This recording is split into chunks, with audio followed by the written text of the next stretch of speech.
ஹல்லேலூயா. ஆண்டவருடைய பரிசுத்த நாமம் மகிமைப்படுவதாக. இந்த நாளிலும் கர்த்தர் நம்மோடு பேசும்படியாக நம்முடைய இருதயத்தை திறந்து கொடுப்போம். நம்முடைய ஆண்டவர் பேசுகிற தேவனாக இருக்கிறார். யாத்ராகமத்தின் புஸ்தகம் 15ஆம் அதிகாரம் 26ஆம் வசனத்தை திருப்பிக் கொள்வோம். ஆண்டவர் அந்த வசனத்தின் மூலமாக நம்மோடு இடைபெட நாம் இடம் கொடுப்போம். கர்த்தர் நம்மோடு பேசுவாராக. யாத்ராகமம் 15:26. நீ உன் தேவனாய கர்த்தரின் சத்தத்தை கவனமாய் கேட்டு அவர் பார்வைக்கு செம்மையானவைகளை செய்து அவர் கட்டளைக்கு செவி கொடுத்து அவருடைய நியமங்கள் யாவையும் கை கொண்டால் நான் எகிப்தியருக்கு வரப்பண்ணின வியாதியில் ஒன்றையும் உனக்கு வரப்பண்ணேன். நானே உன் பரிகாரியாகிய கர்த்தர். I am the Lord that heals you. நானே உன் பரிகாரியாகிய கர்த்தர் என்று சொல்லி அங்கே ஆண்டவர் சொல்கிறதை பார்க்கிறோம். ஆண்டவர் தம்மை இந்த இடத்துல யெகோவா ராஃபா என்கிற நாமத்திலே அவர் வெளிப்படுத்துகிறதை நம்ம பார்க்கிறோம். அதுதான் இன்றைக்கு நாம் தியானிக்க போகிறோம். நம்முடைய ஆண்டவருக்கு ஒரு பெயர் யெகோவா ராஃபா, சுகம் தருகிற கர்த்தராக இருக்கிறார். நானே உன் பரிகாரியாகிய கர்த்தர் என்று சொல்லி ஆண்டவர் அங்கே சொல்லியிருக்கிறத நம்ம பார்க்கிறோம். தேவனுடைய நாமம் மகிமைப்படுவதாக. இந்த ராஃபா என்கிற வார்த்தை வேதம் முழுவதிலும் சுமார் 60 இடங்களில் வருகிறது. அதுக்கு அர்த்தம் என்னவென்று சொன்னால் to restore, to heal, to cure, மறுபடியும் சீரமைப்பது, சுகப்படுத்துவது, முற்றிலுமாக குணப்படுத்துவது என்கிற அர்த்தத்திலே அந்த வார்த்தை எழுதப்பட்டிருக்கிறது என்று பார்க்கிறோம். பழைய நிலைமைக்கு ஒரு காரியத்தை கொண்டு வருதல் என்கிற அர்த்தத்திலே அந்த வார்த்தை சொல்லப்படுகிறது. ரெஸ்டரேஷன், ஹீலிங் என்கிற காரியத்தை நம்ம இங்கே பார்க்கிறோம். தேவனுடைய பிள்ளைகளே, நம்முடைய ஆண்டவர் சுகம் தருகிறவர், பரிகாரியாக கர்த்தராக இருக்கிறார் என்று வேதத்தில் வாசிக்கிறோம். பிதாவாகிய தேவன் அவர் சுகமளிக்கிற தேவனாக இருக்கிறார். இந்த இடத்துல பார்க்கிறோம் கர்த்தர் தம்மை சுகமளிக்கிற தேவன் என்று சொல்லி யாத்ராகமம் 15:26 வெளிப்படுத்துகிறார். மாத்திரமல்ல, குமாரனாகிய இயேசு அவர் சுகமளிக்கிற தேவனாக இருக்கிறார். மத்தேயு 8ஆம் அதிகாரம் 17ஆம் வசனத்தில் வாசிக்கும் பொழுது அவர் தாமே நம்முடைய பலவீனங்களை ஏற்றுக்கொண்டு நம்முடைய நோய்கள் எல்லாம் சுமந்தார், அவருடைய தழும்புகளால் சுகமாகிறோம் என்று சொல்லி மையத்தில் வாசிக்கிறோம். ஆகவே குமாரனாகிய இயேசு கிறிஸ்து அவர் சுகமளிக்கிற தேவனாக இருக்கிறார். பரிசுத்த ஆவியாகிய தேவனும் அவர் சுகமளிக்கிற தேவனாக இருக்கிறார். நீங்கள் வேதத்தில் வாசிக்கும் பொழுது 1 கொரிந்தியர் 12:9 வேதம் சொல்கிறது அவர் சுகமளிக்கிற வரங்களை நமக்கு தருகிறார் என்று சொல்லி. மாத்திரமல்ல, ரோமர் 8:11 வாசிக்கிறோம் அவர் சாவுக்கேதுவான சரீரங்களை உயிர்ப்பிக்கிற தேவனாக இருக்கிறார் என்று சொல்லி வாசிக்கிறோம். ஆகவே பிதாவாகிய தேவன், குமாரனாகிய இயேசு கிறிஸ்து, பரிசுத்த ஆவியாகிய தேவன், திரியேக தேவனாகிய நம்முடைய ஆண்டவர் அவர் சுகமளிக்கிற தேவனாக இருக்கிறார் என்று நாம் வேதத்தில் வாசிக்கிறோம். தேவனுடைய பிள்ளைகளை, இன்றைக்கும் கூட ஆண்டவர் தருகிற சுகத்தை குறித்து இன்றைக்கு நாம் தியானிக்க போகிறோம்.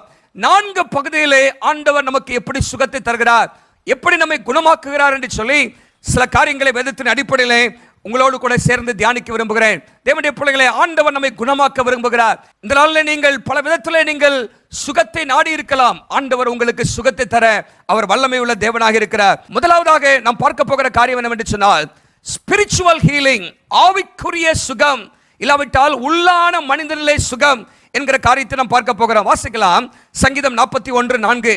அங்கே சங்கீதக்காரன் இப்படியாக ஜெபிக்கிறான், கர்த்தாவே என் மேல் இரக்கமாயிரும், உமக்கு விரோதமாக பாவம் செய்தேன், என் ஆத்துமாவை குணமாக்கும் என்று நான் சொன்னேன்.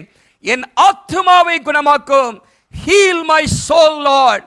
நல்லா கவனிங்க, ஆத்துமா சுகமடைவதுதான் மிக முக்கியமான ஒரு காரியமாக இருக்கிறது. நம்முடைய ஆத்துமா இன்றைக்கு நோய்வாய்ப்பட்டிருக்கிறது. ஆண்டவருக்கு பிரியமில்லாத காரியங்களை நாம் செய்கிறபடினாலே, பாவத்திலே நாம் இருக்கிறபடினாலே நம்முடைய ஆத்துமா இன்றைக்கு நோயிலே இருக்கிறது. அந்த ஆத்தும நோயை குணமாக்க இயேசுவின் இரத்தத்திற்கு வல்லமை இருக்கிறது என்று சொல்லி வேதத்திலே வாசிக்கிறோம். நம்முடைய ஆண்டவர் நம்மை சுகமாக்க வல்லமை உள்ள தேவனாக இருக்கிறார்.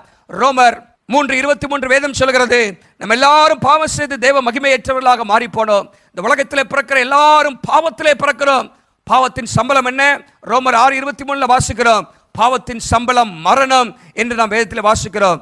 தேவனுடைய பிள்ளைகளே, இன்னைக்கு பாவத்தில் இருக்கிற மனுஷனுக்கு ஒரு விமோச்சனம் தேவை, விடுதலை தேவை, சுகம் தேவை என்று கர்த்தர் விரும்புகிறார்.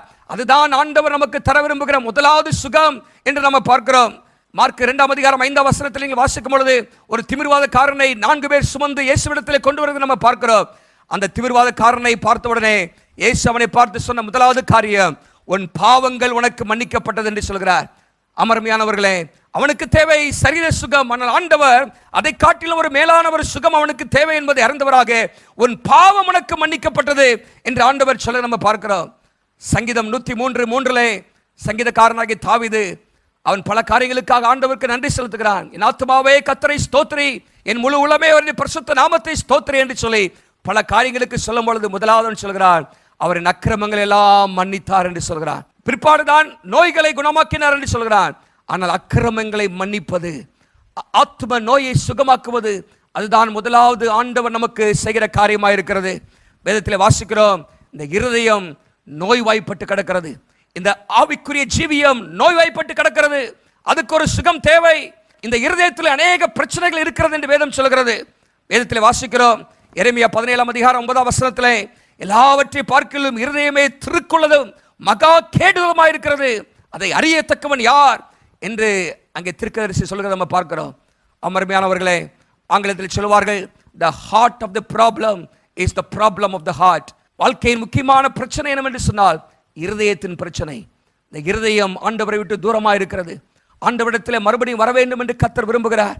இந்த இருதயத்திலிருந்து தான் பலவிதமான காரியங்கள் இன்றைக்கு புறப்பட்டு வருகிறது என்று வேதத்தில் வாசிக்கிறோம். மார்க் 7:21-23 வரைக்கும் வாசிப்பீர்கள் சொன்னால் அங்கே வேதம் சொல்கிறது, மனுஷனுடைய இருதயத்திலிருந்து பொல்லாத சிந்தனைகள், விபச்சாரங்கள், வேசித்தனங்கள், கொலைபாதகங்கள், களவுகள், பொருளாசைகள், துஷ்டத்தனங்கள், கபடு, காமவிகாரம், வன்கண், தூஷணம், பெருமை, மதிகேடு, இதெல்லாம் புறப்பட்டு வருகிறது சொல்லி பார்க்கிறோம்.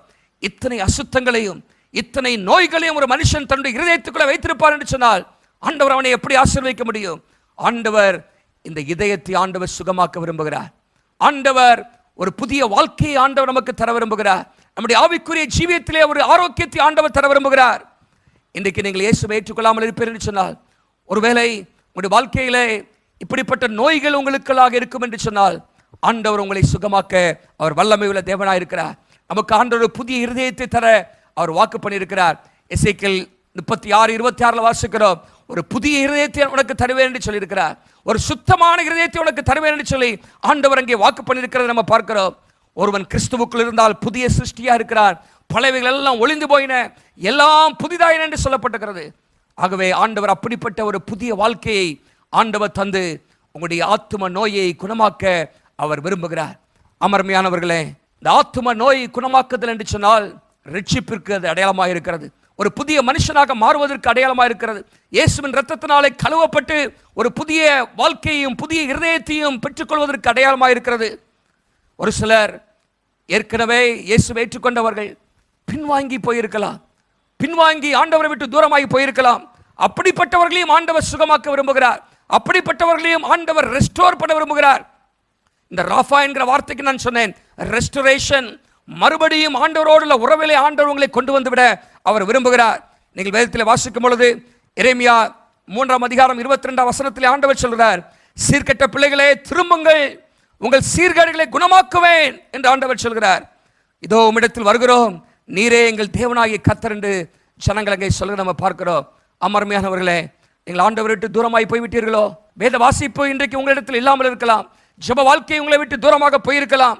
ஆண்டவரை நம்பின அந்த தேவன் மேல உள்ள நம்பிக்கை உங்களை விட்டு போயிருக்கலாம். இஸ்ரவேல் ஜனங்களை ஆண்டவர் தெரிந்து கொண்டார். ஆனால் அவர்கள் எல்லாரும் விக்கிரகங்களை பின்பற்றி ஆண்டவரை விட்டு தூரமாய் போனார்கள். ஆண்டவர் சொன்னார், சீர்கெட்ட பிள்ளைகளே திரும்புங்கள், உங்கள் சீர்கேட்டை சுகமாக்குவேன் என்று ஆண்டவர் சொன்னார். சீர்கேடு என்கிற வார்த்தைக்கு ஆங்கிலத்தில் பேக் ஸ்லைடிங் என்று போடப்பட்டிருக்கிறது, பின்மாற்றம் என்று சொல்லப்பட்டிருக்கிறது. ஒருவேளை நீங்கள் பின்மாறி போயிருப்பீர்கள் என்று சொன்னால் ஆண்டவர் உங்களை மறுபடியும் அழைக்கிறார். உங்களை சுகமாக்க அவர் வல்லமையுள்ள தேவனாய் இருக்கிறார். ஓசியா 14:4 வேதம் சொல்கிறது, நான் அவர்கள் சீர்கேட்டை குணமாக்குவேன், அவர்களை மனப்பூர்வமாய் சிநேகிப்பேன், என் கோபம் அவர்களை விட்டு நீங்கிற்று என்று ஆண்டவர் அங்கே சொல்கிற நம்ம பார்க்கிறோம். அருமையானவர்களே, இன்னைக்கு ஆண்டவர் உங்களை சுகமாக்க விரும்புகிறார். சீர்கேடுகளை சுகமாக்க விரும்புகிறார். பின்மாற்றங்களை சுகமாக்க விரும்புகிறார். கெட்டகுமாரன் கதையை நம்ம எல்லாரும் அறிந்திருக்கிறோம். லூக்கா 15 ஆண்டவராய் இயேசு சொன்னார், தகப்பனை விட்டு அந்த மகன் தூரமாய் போய்விட்டான். தூரமாக போக போக அவன் குறைவுபட ஆரம்பித்தான் என்று வேதம் சொல்கிறது. பன்றியின் தவிடு கூட அவனுக்கு கிடைக்காத ஒரு சூழ்நிலை. அவன் புத்தி தெளிந்தவனாக தன் தகப்பனிடத்திலே வருவதற்கு அவன் தீர்மானம் பண்ணுகிறான். ஒரு தீர்மானத்தோடு வருகிறான். தகப்பனே, உமக்கு விரோதமாகவும் பரத்துக்கு விரோதமாக நான் பாவம் செய்தேன் என்று சொல்லி சொல்ல வேண்டும் என்கிற அந்த தீர்மானத்தோடு வருகிறான். அதே போல வருகிறான். அங்கே தகப்பன் தன் மகனை பார்த்தவுடனே ஓடி போய் அணைத்து கொண்டு மறுபடியுமாக சேர்த்துக் கொள்கிறத நம்ம பார்க்கிறோம். அதான் நம்முடைய ஆண்டவர். ஒருவேளை நீங்கள் ஆண்டவரை விட்டு தூரமாகி போயிருக்கலாம், பின்மாற்றத்துக்குள்ளாக போயிருக்கலாம், ஆண்டவருக்கும் உங்களுக்கு உள்ள உறவு துண்டிக்கப்பட்டிருக்கலாம். ஒரு நாளிலே ஆண்டவர் அதிகமாக நேசித்தீர்கள், ஒரு நாளிலே ஆண்டவருக்காக ஓடினீர்கள், ஜெபம் பண்ணினீர்கள், விசுவாசிகளோடு சேர்ந்து இணைந்து பல காரியங்களை இயேசுவுக்காக செய்தீர்கள்.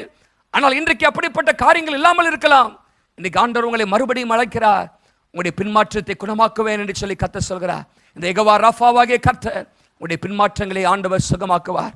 இன்றைக்கு நாம் எல்லாரும் இந்த பேண்டமிக், இந்த கொரோனா வைரஸ், இந்த பிரச்சனை தீர வேண்டும், சீக்கிரத்திலே பல காரியங்களை நாம் செய்ய வேண்டும் என்று சொல்லி நாம் விரும்புகிறோம்.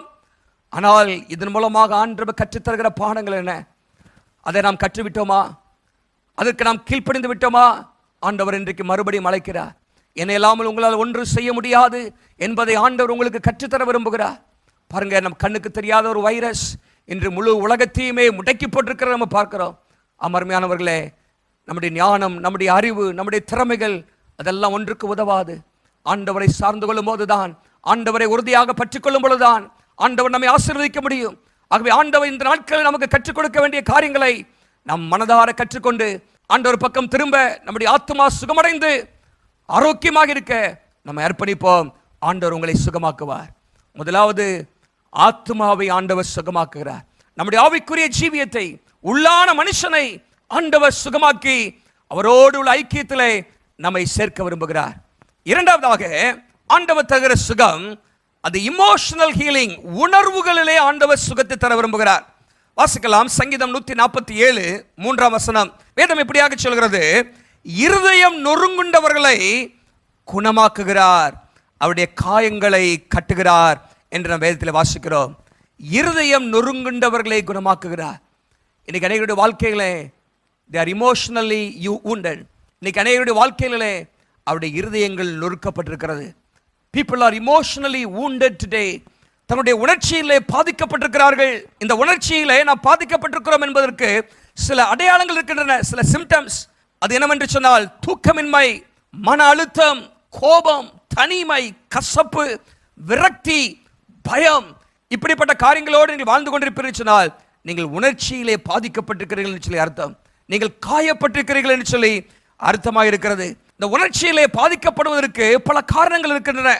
ஏமாற்றப்படுதல், சிலருடைய தவறான வார்த்தைகள், என்னமாக தீராத வழிகள், கைவிடப்படுதல், புறக்கணிக்கப்படுதல், இதெல்லாம் நம்முடைய வாழ்க்கையிலே உணர்ச்சிகளிலே பாதிப்பை ஏற்படுத்துகிறது. brokenness in our heart. the word broken, இந்த உடைக்கப்படுதல் என்கிற வார்த்தை to burst, to break into pieces, to crush, to smash என்கிற பல அர்த்தத்தில் வருகிறது. நொறுக்கப்படுதல், சுக்குநூறாக்கப்படுதல் என்கிற பல அர்த்தத்தில் அது வருகிறது. இன்னைக்கு அனைவருடைய வாழ்க்கையிலே உள்ளத்தில் நீங்கள் உடைந்து போயிருக்கலாம், நொறுக்கப்பட்ட ஒரு சூழ்நிலையில் இருக்கலாம். ஆண்டவர் உடைந்த உள்ளங்களை குணமாக்குகிறவர் என்று சொல்லி நாம் வேதத்தில் வாசிக்கிறோம். பல காரியங்கள் நம்முடைய உள்ளத்தை உடைக்கிறது. நீங்கள் வேதத்தில் வாசிக்கும் பொழுது வேதம் சொல்கிறது, நீதிமொழி 26 22 நீதிமொழி 18:8 நீங்கள் வாசிக்கும் பொழுது, கோல்காரருடைய வார்த்தைகள் விளையாட்டு போல் இருக்கும், ஆனாலும் அவைகள் உள்ளத்திற்குள் தைக்கும் என்று சொல்லப்பட்டிருக்கிறது. சிலருடைய வார்த்தைகள் அது நம்மை பாதிக்கிறது, நம்முடைய உள்ளத்தை உடைக்கிறது என்று சொல்லி பார்க்கிறோம். சங்கீதக்காரன் சொல்கிறான், சங்கீதம் 109 22, நான் சிறுமையும் எளிமையுமானவன், என் இருதயம் எனக்குள் குத்துண்டிருக்கிறது என்று சொல்கிறான். ஆங்கிலத்திலே wounded, காயப்பட்டிருக்கிறது என்று சொல்லப்பட்டிருக்கிறது. இந்த இருதயம் எனக்குள்ளாக காயப்பட்டிருக்கிறது என்று சங்கீதக்காரன் சொல்கிறத பார்க்கிறோம். சில நம்முடைய வாழ்க்கையிலே பேசுகிற வார்த்தைகள், சில நம்முடைய வாழ்க்கையிலே செய்கிற காரியங்கள் நமக்கு பாதிப்பை ஏற்படுத்துகிறது. உணர்வுகளிலே, உணர்ச்சிகளிலே பாதிப்பை ஏற்படுத்துகிறது. wounded heart occurs when someone or something brings hurt to our emotions. இன்னைக்கு எப்படிலாம் இருதயம் உடைக்கப்படுகிறது சொன்னால், துக்கத்தினால் இருதயம் உடைக்கப்படுகிறது, ஏமாற்றத்தினால் இதயங்கள் உடைக்கப்படுகிறது, சொந்தங்களை இழக்கும் பொழுது இதயங்கள் உடைக்கப்படுகிறது, இன்னும் பல விதத்தில் இதயங்கள் உடைக்கப்படுகிறது. இன்றைக்கு இதயத்தை உடைக்கிற ஒரு உலகத்தில் நாம் வாழ்ந்து கொண்டிருக்கிறோம்.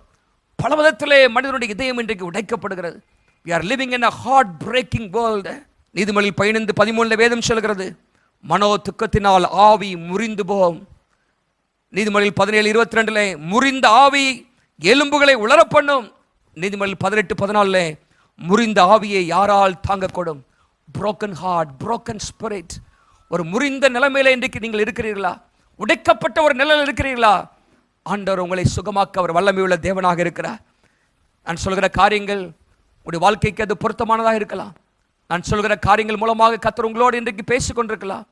உணர்வுகளை பாதிக்கப்பட்டிருக்கிறீங்க, உங்களுடைய இதயங்கள் உடைக்கப்பட்டிருக்கிறது, சிலர் உங்களை காயப்படுத்தியிருக்கிறார்கள், சிலருடைய வார்த்தைகள் உங்களை காயப்படுத்தி இருக்கிறது. ஒருவேளை கடந்த நாட்களில் சிறு வயதிலே உங்கள் வாழ்க்கையில் ஏற்பட்ட சில நிகழ்வுகள் உங்களை இன்னும் பாதித்துக் கொண்டிருக்கலாம். ஆண்டவர் உங்களை சுகமாக்க விரும்புகிறார். வேதம் சொல்கிறது, ஆண்டவராக இயேசு இந்த உலகத்தில் இருந்த பொழுது அவர் தன்னை குறித்து இப்படியாக எழுதியிருக்கிறதாக வாசித்தார். லூக்கா 4:18 கர்த்தருடைய ஆவியானவர் என்மேல் இருக்கிறார், தரித்திரருக்கு சுவிசேஷத்தை பிரசங்கிக்கும்படி என்னை அபிஷேகம் பண்ணினார், இருதயம் நொறுங்குண்டவர்களை குணமாக்க, சிறைப்பட்டவர்களுக்கு விடுதலை, குருடருக்கு பார்வை, நொறுங்குண்டவர்களை விடுதலையாக்க. பாருங்க, இருதயம் நறுங்குண்டவர்களை குணமாக்க, நொறுங்குண்டவர்களை விடுதலையாக்க. உங்களுடைய நிலைமை இன்றைக்கு அப்படி இருக்கலாம். ஆண்டவர் உங்களை சுகமாக்க விரும்புகிறார். உங்களுடைய முறிந்து போன ஆவி, உடைந்து போன உள்ளத்தை கர்த்தர் சுகமாக்க விரும்புகிறார். ஏசாயா 30:20 வேதம் சொல்கிறது, கர்த்தர் தமது ஜனத்தின் முறிவை கட்டி அதன் அடிக்காயத்தை குணமாக்கும் நாளிலே. ஒரு இன்னர் வூண்ட், அடிக்காயம். அமர்மையானவர்களே, உங்களுடைய அடிக்காயத்தை சுகமாக்க என் தேவனாலே முடியும். உங்களுடைய உணர்வுகளை சுகமாக்க இயேசுவால் முடியும். இன்றைக்கு அநேகர் நினைக்கிறீர்கள், கடந்த காலத்தில் நடந்தது மறுபடியும் நடந்து விடுமோ என்கிற ஒரு வேதனையில் நீங்கள் இருக்கிறீர்கள். இந்த பாதிப்பு என்ற வாழ்க்கையில் தொடர்ந்து வந்து கொண்டே இருக்குமோ என்கிற சூழ்நிலை நீங்கள் சிலர் இருக்கிறீர்கள். ஆண்டவர் உங்களுக்கு ஒரு புதிய திருப்பத்தை ஆண்டவர் தர விரும்புகிறார். உங்களுடைய வாழ்க்கையிலே உடைந்து போன எல்லாவற்றையும் அவருடைய கரத்திலே நீங்கள் கொடுக்க வேண்டும். சிலர் என்ன செய்கிறார்கள், அது அப்படியே தங்களுக்குள்ளாக வைத்துக் கொள்கிறார்கள். சிலர் ரியாக்ட் பண்ணுகிறாங்க, ஆங்கர் மூலமாக, கோபத்தின் மூலமாக, பழிவாங்குதல் மூலமாக அதை வெளிப்படுத்தி விடுகிறார்கள். ஆனால் ஆண்டவர் நம்மிடத்தில் விரும்புகிறது, ஆண்டவரே இந்த நொறுக்கப்பட்ட இதயத்தை உம்முடைய கரத்திலே கொடுக்கிறேன் என்று சொல்லும் பொழுது அவர் உங்களை சுகமாக்க விரும்புகிறார். God will take the broken pieces of our lives and create a masterpiece. ஆண்டவர் நம்முடைய வாழ்க்கையிலே இருக்கிற உடைந்த நிலைமைகளை எல்லாவற்றையும் மாற்றி ஒரு புதிய சிருஷ்டியாக கர்த்தர் நம்மை மாற்ற வணைய கர்த்தர் வல்லமை உள்ள தேவனாக இருக்கிறார். ஏசாயா 43:19 வேதம் சொல்கிறது, புதிய காரியத்தை நான் செய்வேன் என்று கர்த்தர் சொல்லியிருக்கிறார். முந்தினவைகளை நினைக்க வேண்டாம், பூர்வமானவைகளை சிந்திக்க வேண்டாம், இதோ புதிய காரியத்தை ஆண்டவர் செய்வேன் என்று சொல்லியிருக்கிறார். கடந்த காலத்திலே உங்கள் வாழ்க்கையிலே நடந்ததை குறித்து கலங்காதீர்கள், வேதனைப்படாதீர்கள். ஆண்டவர் புதிய காரியத்தை உங்களுக்கு செய்வார். துக்கத்தை சந்தோஷமாக மாற்றுகிறவர் அவர், புலம்பலை ஆனந்த களிப்பாக மாற்றுகிறவர் நம்முடைய தேவன். உங்க வாழ்க்கையிலே துக்கத்தை சந்தோஷமாக மாற்றுவார். உணர்ச்சிகளிலே கர்த்தர் சுகத்தை ஆண்டவர் தருவார். ஆண்டவர் அற்புதம் உங்களுக்காக செய்வார். கலங்காதீர்கள், சுகமாக்குகிற தேவன் உங்களோடு பேசிக் கொண்டிருக்கிறார். நொறுக்கப்பட்ட உங்களுடைய இதயத்தை கர்த்தருடைய கரத்தில் கொடுங்க. ஆண்டவர் அது எல்லாவற்றையும் சேர்த்து உங்களை குணமாக்கி உங்களை ஆசீர்வதிப்பார். மூன்றாவதாக, ஆண்டவர் நம்முடைய உறவுகளிலே ஆண்டவர் சுகத்தை தர விரும்புகிறார். ரிலேஷனல் ஹீலிங் என்று நாம் பார்க்கிறோம். தேவனுடைய பிள்ளைகளே, உடைந்து போன உறவுகள், முறிந்த உறவுகளை ஆண்டவர் சுகமாக்க அவரால் முடியும். God is able to restore our broken relationships. இன்னைக்கு அநேகர் உடைக்கப்பட்ட ஒரு உறவுகளிலே வாழ்ந்து கொண்டிருக்கிறார்கள்.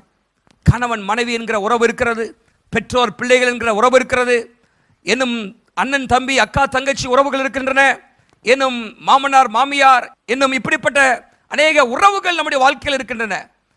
இந்த உறவுகள்லாம் இன்றைக்கு எப்படி இருக்கிறது என்று சற்று யோசித்து பாருங்க. ஒருவேளை உங்களுடைய வாழ்க்கையிலே குடும்பத்துக்குள்ளாகவே முறிந்த உறவோடு நீங்கள் வாழ்ந்து கொண்டிருக்கிறீர்களா? ஸ்ட்ரெயின்டு ரிலேஷன்ஷிப், உடைக்கப்பட்ட ஒரு உறவோடு கூட இன்றைக்கு வாழ்ந்து கொண்டிருக்கிறீர்களா? ஒரே குடும்பத்தில் தான் இருக்கிறீர்கள், ஒரே வீட்டுக்குள்ள தான் இருக்கிறீர்கள், ஆனால் உறவு சரியாக இல்லை. தேவனுடைய பிள்ளைகளே, இந்த யெகோவா ராஃபாவாகிய கர்த்தர் உங்களுடைய உறவுகளை சுகமாக்க அவர் விரும்புகிறார். தேவனை அல்லாமல் இப்படிப்பட்ட காரியங்கள் உங்களுடைய வாழ்க்கையில சுகமடைய முடியாது. ஆனால் தேவனிடத்தில் உங்களுடைய வாழ்க்கையை அர்ப்பணிக்கும் பொழுது, தேவனே என்னை குணமாக்கும் என்று சொல்லி நீங்கள் ஆண்டவரிடத்தில் மன்றாடி ஜெபிக்கும் பொழுது, ஆண்டவர் உங்களுடைய உறவுகளை சரி செய்ய அவர் வல்லமை உள்ள தேவனாக இருக்கிறார். கிராஸ், இந்த சிலுவையை நோக்கி பாருங்கள். சிலுவை ரெண்டு விதத்திலே நமக்கு உறவுகளை சரி செய்கிறது. ஒன்று தேவனோடுள்ள உறவு, the vertical relationship. இன்னொன்று horizontal relationship, மனிதனோடுள்ள உறவு. இந்த ரெண்டு உறவுக்குமே சிலுவை தான் நம்முடைய வாழ்க்கையிலே பதிலாக இருக்கிறது. Cross is the solution to the problem that we have with God and with our fellow human beings. Cross is a solution, for our vertical relationship and horizontal relationship problem. நல்லா கவனிங்க. இன்னைக்கு இந்த சிலுவையை நோக்கி பாருங்க. சிலுவையில் ரெண்டு பீம் இருக்கிறத நம்ம பார்க்கிறோம். ஒன்று தேவனோ மனிதரையும் இணைக்கிற உறவு, இன்னொன்று மனிதனையும் இணைக்கிற ஒரு உறவு. நீங்கள் வேதத்தில் வாசிக்கும் பொழுது எபேசியர் 2:13-16 வரைக்கும் நீங்கள் வாசித்து பாருங்கள். அங்கே வேதம் சொல்கிறது, முன்னே தூரமாயிருந்த நீங்கள் இப்பொழுது கிறிஸ்து இயேசுவுக்குள் கிறிஸ்துவின் இரத்தத்தினாலே சமீபமானீர்கள். பாருங்க, தேவனோடு ஆண்டவர் தம்முடைய இரத்தத்தின் மூலமாக நம்மை சமீபமாகி இருக்கிறார். முன்னே நாம் தேவனை விட்டு தூரமாயிருந்தோம், காணியாட்சிக்கு புறம்பாயிருந்தோம், தேவன் அற்றவர்களாயிருந்தோம். ஆனால் இயேசுவின் இரத்தம் நம்மை ஆண்டவரோடு இணைத்திருக்கிறது. அது மாத்திரமல்ல, அவரே நம்முடைய சமாதான காரணராக மாறி இரு தரத்தாரையும் ஒன்றாக்கி பகையாக நின்ற பிரிவினையாகி நடிச்சவரை தகர்த்து சட்ட திட்டங்களாகி நியாயப்பிரமாணத்தை தம்முடைய மாம்சத்திலே ஒழித்து இரு திறத்தாரையும் தமக்குள்ளாக ஒரே புதிய மனுஷனாக சிருஷ்டித்து இப்படி சமாதானம் பண்ணி பகையை சிலுவையிலே கொன்று அதனாலே இரு திறத்தாரையும் ஒரே சரீரமாக தேவனுக்கு ஒப்புரவாக்கினார் என்று நாம் வேதத்தில் வாசிக்கிறோம். அமன்மார்வர்களே, யூதர்களுக்கும் புறஜாதிகளுக்கும் மற்ற இனத்தவர்களுக்கும் பயங்கரமான ஒரு இடைவெளி இருந்தது. அவர்கள் 2 பேரும் சேரக்கூடாத ஒரு நிலைமையில் இருந்தார்கள். ஆனால் ஆண்டவர் அது எல்லாவற்றுக்கும் ஒரு முடிவை ஏற்படுத்தினார். ஆண்டவர் உறவுகளை சரிப்படுத்துகிற தேவனாக இருக்கிறார். நீங்கள் உங்களுடைய வாழ்க்கையை சற்று யோசித்து பாருங்க. இன்றைக்கு உங்களுடைய வாழ்க்கையிலே உடைந்த உறவோடு இருக்கிறீங்களா? ஆண்டவர் உங்களை குணமாக்க விரும்புகிறார். எபேசியர் 4ஆம் அதிகாரம் 31-32 வசனத்தில் வேதம் இப்படியாக சொல்கிறது, சகல விதமான கசப்பும் கோபமும் மூர்க்கமும் கூக்குரலும் தூஷணமும் மற்ற எந்த துர்க்குணமும் உங்களை விட்டு நீங்க கடவுது. ஒருவருக்கொருவர் தயவாயும் உருக்கமாயும் இருந்து கிறிஸ்துவுக்குள் தேவன் உங்களுக்கு மன்னித்தது போல நீங்களும் ஒருவருக்கொருவர் மன்னியுங்கள். பாருங்க, இந்த 2 வசனத்தில் நம்முடைய உறவுகள் எல்லாம் சரியாவதற்கு அநேக காரியங்களை ஆண்டவர் அங்கே சொல்கிறார். இந்த 2 வசனத்தில் நமக்கு ஒரு மருந்து இருக்கிறது உறவுகள் சரியாவதற்கு. இதை நம் வாழ்க்கையிலே கடைபிடிப்போம் என்று சொன்னால் உறவுகளிலே இருக்கிற பிரச்சனைகள் தீர்ந்துவிடும். ஆண்டவர் இடைப்பட்ட அற்புதத்தை செய்வார். முதலாவது ஆண்டவர் சொல்கிறாரு, சகல விதமான கசப்புகளும் கோபமும் இதெல்லாம் உங்களை விட்டு நீங்க கடவுள் சொல்லப்பட்டது. கசப்பு உங்கள் வாழ்க்கையிலே சிலரை குறித்து கசப்பு உங்களுக்கு இருக்கிறதா? பிட்டர்னஸ் குறித்து இப்படியாக சொல்லுவார்கள், bitterness is like drinking poison and waiting for the other person to die. இந்த கசப்பு என்பது ஒரு விஷம் போல, அதை நாம் குடித்துவிட்டு மற்றவர்கள் சாக வேண்டும் என்று சொல்லி காத்து கொண்டிருக்கிறதுக்கு சமமா. பாருங்க, விஷத்தை குடிக்கிறது நீங்க, எப்படி இன்னொரு ஆள் சாவா? அப்போ கசப்பு உங்களுக்கு இருக்கும் என்று சொன்னால் அதை உங்களை கொன்று போடும். நீங்க மற்றவர்களை குறித்து உங்களுக்கு கசப்பு இருக்கும்போது அது மற்றவர்களை பாதிக்காது, அது உங்களை தான் பாதிக்கும். ஆகவே தான் ஆண்டவர் சொல்றாரு, அதை நீக்கி போடுங்கள். எபிரேயர் 12ஆம் அதிகாரத்திலே அதை பிடுங்கி போடுங்கள், அப்ரூட் பண்ணுங்க. உங்களுக்குள்ளாக அந்த கசப்பான வேறு ஒன்று விடாதபடிக்கு அதை பிடுங்கி போடுங்கள் என்று சொல்லி அந்த இடத்துல நான் வாசிக்கிறோம். தேவனுடைய பிள்ளைகளே, ஆண்டவர் சொல்றாரு, கசப்பை எடுத்து போடுங்கள். அமாத்திரமல்ல, மன்னியுங்கள் என்று ஆண்டவர் சொல்றார். பாருங்க, 32ஆம் வசனம், ஒரு வசனத்தை நீங்க ஒழுங்கா நீங்க வாழ்க்கையில அபியாசப்படுத்தினீங்கன்னா அநேக உறவுகளிலே சமாதானம் உண்டாகும், அநேக உறவுகளிலே ஒரு ஆரோக்கியம் உண்டாகும். என்ன சொல்லப்பட்டிருக்கிறது? மன்னியுங்கள் என்று சொல்லப்பட்டிருக்கிறது. மன்னியுங்கள், forgive each other. இயேசு நம்ம எப்படி மன்னித்தார்?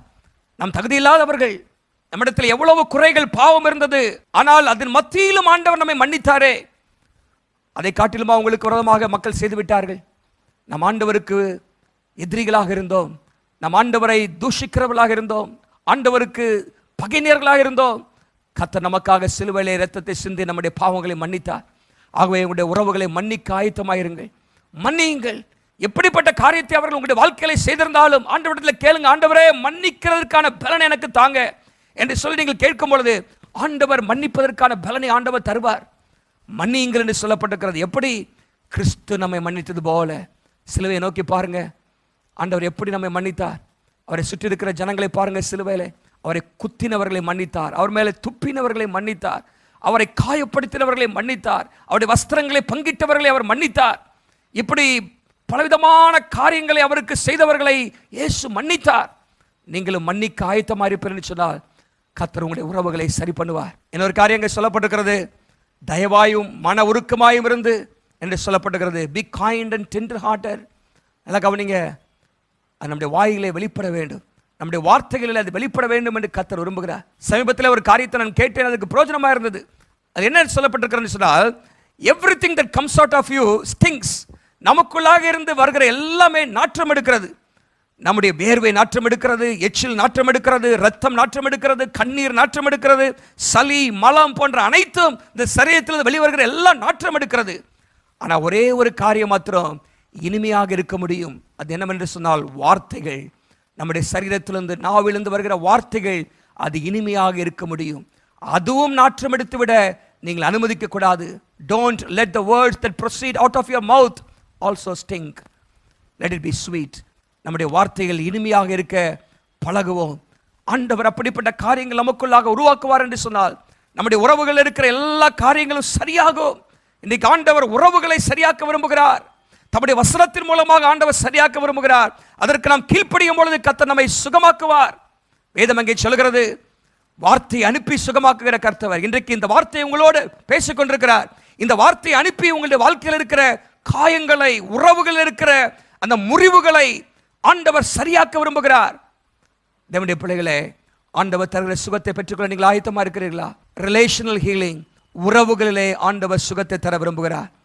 வார்த்தைகளை கவனமாயிருங்கள். நான்காவதாக பிசிக்கல் ஹீலிங், உடலில் சுகம் என்கிறத பார்க்க போகிறோம். தேவனுடைய பிள்ளைகளே, ஆவிக்குரிய சுகம், உணர்வுகளிலே சுகம், உறவுகளிலே சுகம், கடைசியாக உடலிலே, சரீரத்திலே சுகம். வேதம் சொல்கிறது 103 சங்கீதம் 3 வசனத்திலே, அவர் நம்முடைய நோய்கள் எல்லாம் குணமாக்குகிறார் என்று சொல்லி. லூக்கா 5 வசனத்திலே, இயேசு ஜெபாலயத்திலே பிரசங்கம் பண்ணி கொண்டிருக்கும் பொழுது பிணியாளிகளை குணமாக்கத்தக்க வல்லமை வெளிப்பட்டது என்று சொல்லி நாம் அங்கே வாசிக்கிறோம். அருமையானவர்களே, இயேசு சரீரத்திலே சுகத்தை தர விரும்புகிறார். நம்முடைய சரீரத்தில் இன்றைக்கு எத்தனையோ வியாதிகள் நம்மை வாட்டுகிறது. ஆண்டவராய் இயேசுவின் தழும்புகள் நமக்கு சுகத்தை கொண்டு வருகிறது என்று நாம் வேதத்தில் வாசிக்கிறோம். வேதம் சொல்கிறது, ஏசாயா 53:4, 1 பேதுரு 2:24 வாசிக்கிறோம், அவருடைய தழும்புகளால் சுகமாகிறோம் என்று சொல்லப்பட்டிருக்கிறது. மத்தேயு 8 வசனத்திலே, அவர் தாமே நம்முடைய பலவீனங்களை ஏற்றுக்கொண்டு நம்முடைய நோய்களை சுமந்தார் என்று நாம் வேதத்தில் வாசிக்கிறோம். அருமையானவர்களே, ஆண்டவர் தருகிற ரட்சிப்பிலே சுகமும் இருக்கிறது, ஆரோக்கியத்தையும் ஆண்டவர் தருகிறார். இயேசுவின் வல்லமை இன்றைக்கு மாறி போகவில்லை. அநேகர் இன்றைக்கு போதிக்கிறார்கள், இயேசுவின் சுகமாக்குற வல்லமை இன்றைக்கு செயல்படவில்லை என்று சொல்லி. ஆண்டவருடைய வல்லமை இன்றைக்கும் இருக்கிறது. வேதம் சொல்கிறது, இயேசு கிறிஸ்து நேற்றும் என்றும் என்று மாறாதவர். 2000 ஆண்டுகளுக்கு முன்பாக இந்த உலகத்தில் இருந்த பொழுது சுகமாக்கினாரே, அதே சுகமளிக்கிற வல்லமை இன்றைக்கும் இயேசுவுக்கு இருக்கிறது. பழைய ஏற்பாட்டில் அநேகர் தேவனுடைய சுகத்தை பெற்றுக் கொண்டார்கள். உதாரணமாக 2 ராஜாக்கள் 20 5-6 வசனங்களை வாசிக்கும் பொழுது அங்கே பார்க்கிறோம், எசேக்கியா என்கிற ராஜா மரணத்துக்கு ஏதுவான வியாதியில் அவன் இருந்தான், மரித்து விடுவான் என்கிற காரியங்கள் அவனுக்கு சொல்லப்பட்டது. ஆனாலும் ஆண்டவர் அவனை சுகமாக்கினார். கண்ணீரோடு ஜெபம் பண்ணினான், ஆண்டவரே என்னை சுகமாக்கும் என்று சொல்லி ஜெபித்த பொழுது கர்த்தர் அவனை சுகமாக்கி 15 ஆண்டுகளை கர்த்தர் கூட்டி கொடுத்தார் என்று நாம் வேதத்தில் வாசிக்கிறோம். இப்படி அநேகரை ஆண்டவர் சுகமாக்கி இருக்கிறார். புதிய ஏற்பாட்டில் வரும்பொழுது இயேசு 3 ஆண்டு ஊழியத்திலே அநேகருக்கு சுகத்தை கொடுத்தார். குஷ்டரோகிகளை ஆண்டவர் சுகமாக்கினார், திமிர்வாதக்காரர்களை சுகமாக்கினார், குடலுக்கு பார்வை கொடுத்தார், செவிடர்களை கேட்க செய்தார், முடவர்களை நடக்க செய்தார், இன்னும் பலவிதமான நோய்களோடு வந்தவர்களை ஆண்டவர் சுகமாக்கி அனுப்பினார் என்று சொல்லி நாம் வேதத்தில் வாசிக்கிறோம். அருமையானவர்களே, இயேசு இன்றைக்கும் சுகம் அளிக்கிறவர். அப்போஸ்தலர்கள் மூலமாக ஆண்டவர் அநேகருக்கு சுகத்தை கொடுத்தார். இன்றைக்கும் நாம் ஜெபிக்கும் பொழுது ஆண்டவர் சுகத்தை தருகிறார். ஆண்டவர் நோக்கி ஜெபிக்கும் பொழுது கர்த்தர் நமக்கு சுகத்தை தருகிறார். ஆண்டவருடைய சுகமளிக்கிற வல்லமை மாறி போகவில்லை என்று சொல்லி நாம் பார்க்கிறோம். நல்லா கவனிங்க, உங்களுடைய வியாதிகளை கர்த்தர் அறிந்திருக்கிறார். ஜீசஸ் இஸ் அவர் wounded ஹீலர். அவர் ஹீலர் மாத்திரமல்ல, அவர் காயப்பட்டு காயம் கட்டுகிறவர் என்று நாம் பார்க்கிறோம். அவருக்கு வேதனை என்றால் என்ன என்று தெரியும். நம்முடைய சரீரத்தில் நாம் படுகிற பாடுகள் என்றால் என்ன என்று இயேசுவுக்கு தெரியும். உங்களை நன்றாய் அறிந்திருக்கிறவர். உங்களுடைய வேதனைகளை போக்க அவர் வல்லமையுள்ள தேவனாய் இருக்கிறார். உன் வேதனை நீங்கி சுகமாயிரு என்று சொல்லி 12 வருஷமாக பெரும்பாடுள்ள ஸ்திரியை பார்த்து சொன்ன ஆண்டவர் இன்றைக்கு உங்களோடும் ஆண்டவர் பேசுகிறார். உன்னுடைய வேதனையை மாற்ற அவரால் முடியும். உன்னுடைய நோயை சுகமாக்க இயேசுவால் முடியும். கர்த்தருடைய வல்லமை இன்றைக்கு உங்களை சந்திக்க முடியும். நீங்கள் அவருடைய சுகமளிக்கிற வல்லமையில மேலே விசுவாசம் உடையவர்களாக இருப்பீர் என்று சொன்னால் கர்த்தர் உங்களோடு இடைபடுவார், உங்களுக்கு சுகத்தை ஆண்டவர் தருவார் என்று நாம் வேதத்திலே வாசிக்கிறோம். மத்தேயு 8 நீங்கள் வாசிப்பீர் என்று சொன்னால் 6 வசனத்திலே 100 அதிபருடைய வேலைக்காரன் வியாதியாயிருக்கிறான். அவன் ஆண்டவரை பார்த்து சொல்றான், ஆண்டவரே என் வேலைக்காரன் வீட்டிலே திமிர்வாதமாய் கிடந்து கொடிய வேதனைப்படுகிறான் என்று அவரை வேண்டிக் கொண்டான். அதற்கு இயேசு சொல்றாரு, நான் வந்து அவனை சுகமாக்குவேன் என்று சொல்கிறார். 100 அதிபர் சொல்ற, ஆண்டவரே ஒரு வார்த்தை சொல்லும், என் வேலைக்காரன் சுஸ்தமாவான் என்று சொல்லி. அவனுக்கு தெரியும் இயேசு இடத்துல வல்லமை இருக்கிறது, அவருடைய வார்த்தையில வல்லமை இருக்கிறது, அவருடைய தழும்புகளில் வல்லமை இருக்கிறது என்பதை நீங்களும் நானும் விசுவாசிக்கும் பொழுது தேவனுடைய பிள்ளைகளே, நாமும் அந்த சுகத்தை நாம் பெற்றுக்கொள்ள முடியும். இன்றைக்கு ஆண்டவர் உங்களை சரீரத்திலும் சுகமாக்க விரும்புகிறார். எரேமியா 17:14 ஒரு ஜெபம் இப்படியாக எழுதப்பட்டிருக்கிறது, கர்த்தாவே என்னை குணமாக்கும், அப்பொழுது குணமாவே. நம்முடைய ஆண்டவர் குணமாக்குகிற கர்த்தர், அவர் யெகோவா ராஃபாவாக இருக்கிறார். உங்களுடைய வாழ்க்கையில் ஆண்டவர் சுகத்தை தர ஆயத்தமாக இருக்கிறார். நீங்கள் எந்த பகுதியிலே உங்களுக்கு சுகம் இன்றைக்கு தேவை? ஆவிக்குரிய சுகம் தேவையா? பின்மாற்றத்தோடு இருக்கிறீங்களா? கர்த்தர் உங்களை சுகமாக்க விரும்புகிறார். உங்களுடைய பின்மாற்றங்களை ஆண்டவர் சுகமாக்குவார். உடைந்த உள்ளத்தை ஆண்டவர் சுகமாக்குவார். முறிந்த உறவுகளை கர்த்தர் சுகமாக்குவார். சரீரத்தில் இருக்கிற நோய்களையும் அவர் சுகமாக்க வல்லமை உள்ள தேவனாய் இருக்கிறார். இன்றைக்கு நீங்கள் ஆண்டவர் நோக்கி ஜெபிக்கும் பொழுது கர்த்தர் உங்களுடைய ஜெபங்களை கேட்டு உங்கள் வாழ்க்கையில் அற்புதம் செய்வார். அவருடைய நாமம் யெகோவா ராஃபா. நான் உங்களுக்காக ஜெபிக்க விரும்புகிறேன். இந்த வார்த்தைகள் மூலமாக கர்த்தர் உங்களோடு பேசியிருப்பார் என்று சொன்னால் கர்த்தருக்கு உங்களை அர்ப்பணியுங்கள். ஆண்டவருக்கு விட்டுக் கொடுங்கள். வசனத்துக்கு கீழ்ப்படி அர்ப்பணியுங்கள். கர்த்தர் உங்களை சுகமாக்குவார். வேதம் சொல்கிறது, எரேமியா 33:6 இதோ நான் அவர்களுக்கு சௌக்கியமும் ஆரோக்கியமும் வரப்பண்ணி அவர்களை குணமாக்கி அவர்களுக்கு பூர்ண சமாதானத்தையும் சத்தியத்தையும் வெளிப்படுத்துவேன் ஆண்டவர் சொல்லியிருக்கிறார். உங்களுக்கு சௌக்கியத்தையும் ஆரோக்கியத்தையும் ஆண்டவர் வரப்பண்ணுவார், உங்களை ஆசீர்வதிப்பார்.